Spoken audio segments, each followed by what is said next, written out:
امریکہ کے بعد آسٹریلیا نے بھی کالعدم بی ایل اے کو دہشت گرد تنظیم قرار دے دیا، سخت مالی پابندیاں عائد۔ کالعدم بی ایل اے کے سربراہ دہشت گرد بشیر زیب سمیت 3 اہم رہنما پابندیوں کی فہرست میں شامل۔ آسٹریلوی حکام نے خبردار کیا ہے کہ کالعدم بی ایل اے کے ساتھ تعلق یا مالی معاونت کرنے والوں کو بھاری جرمانے اور 10 سال تک قید کی سزا کا سامنا کرنا پڑ سکتا ہے۔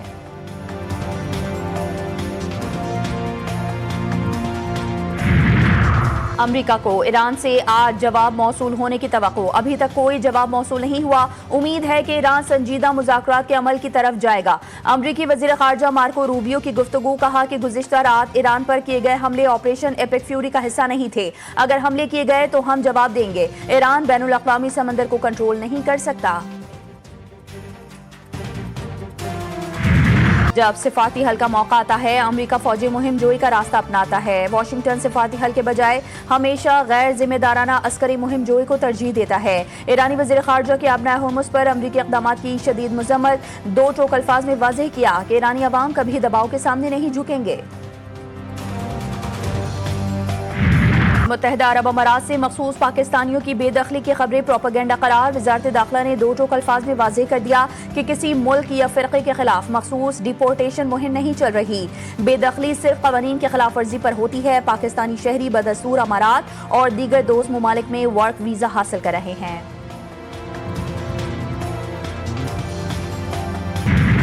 امریکہ کے آبنائے ہرمز میں ایرانی جہاز کو نشانہ بنانے کا جواب۔ ایران نے امریکی نیوی کے جہاز پر میزائل داغ دیے، ویڈیو بھی جاری کر دی۔ اللہ اکبر اور یا علی کی صداؤں کے ساتھ میزائل لانچ کیے۔ امریکہ اور اسرائیل کا رات کی تاریکی میں ایک بار پھر ایران پر حملہ، قشم اور بندر عباس پورٹ پر فضائی حملے۔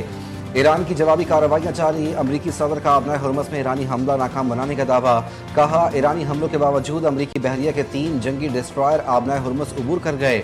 امریکی بحری جہاز مکمل طور پر محفوظ رہے۔ دعویٰ کیا کہ ایران کی جانب سے بھیجی گئی چھوٹی حملہ آور کشتیاں تباہ کر دی گئیں، کئی کشتیاں سمندر برد ہو گئیں۔ امریکی دفاعی نظام نے داغے گئے میزائل فضا میں ہی تباہ کر دیے۔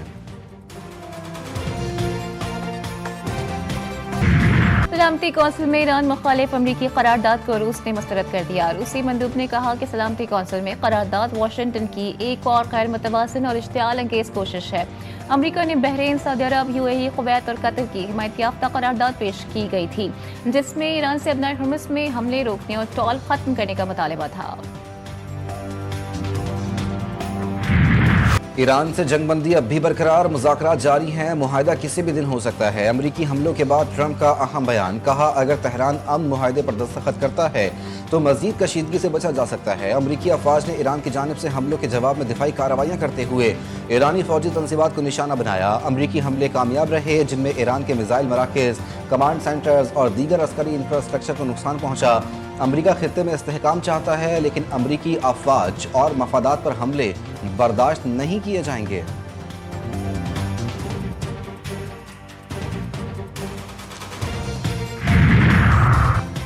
خبردار، ایک بار غلطی کی تو جواب بھی مختلف نہیں ہوگا۔ ایرانی پارلیمنٹ قومی سلامتی کمیشن کے سربراہ ابراہیم عزیزی نے ایران کی جانب میلی آنکھ سے دیکھنے والوں کو بھرپور جواب دینے کا اعلان کر دیا۔ کہا ایک ہی غلطی بار بار کرنے سے آپ کو مختلف جواب نہیں ملے گا، جو جواب ملے گا وہ انتہائی مضبوط ملے گا۔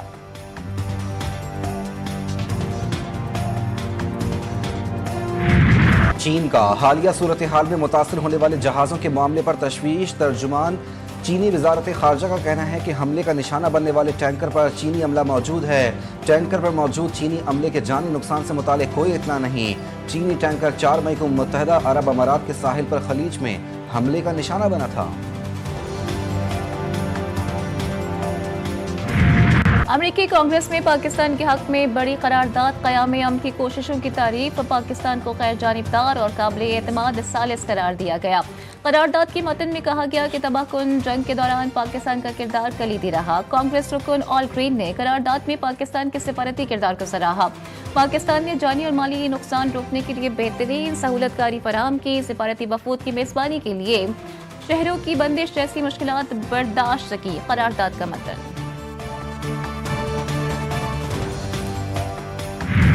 آبنائے ہرمز میں امریکہ اور ایران کے درمیان فائرنگ کا تبادلہ، بین الاقوامی مارکیٹ میں خام تیل کی قیمتوں میں پھر اضافہ۔ برنٹ خام تیل کی قیمت میں 1.52% اضافہ ریکارڈ $100 فی بیرل پر پہنچ گئے۔